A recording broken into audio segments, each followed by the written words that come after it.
Imagine, a day that's dedicated to acknowledging the contribution of workers, turning into a platform for political hostility. That's exactly what transpired in Harare, Zimbabwe on May 1st, 2024.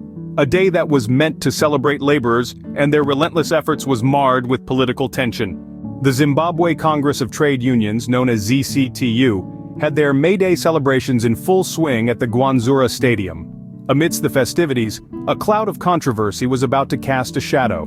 Ostalo's gift Sabc, a prominent official affiliated with opposition leader Nelson Chamisa, was gearing up to deliver a solidarity message. Little did he know, he was about to be stopped in his tracks. As Sabc approached the podium, the unexpected occurred.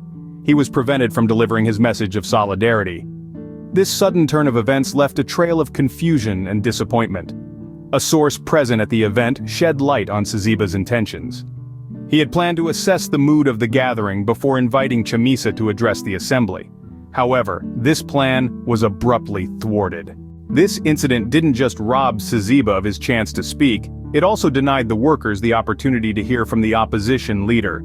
The implications of this event run deeper than a mere disruption of a May Day celebration. It poses questions about the state of freedom of speech and expression in Zimbabwe. It's a stark reminder of the political tensions that continue to simmer beneath the surface.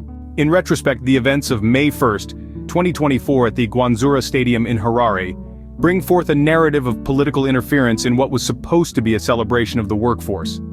A prominent official was blocked from delivering a solidarity message, and an opposition leader was denied a chance to address the assembly. This incident is a stark reminder of the challenges Zimbabwe faces in its quest for political harmony and freedom of speech.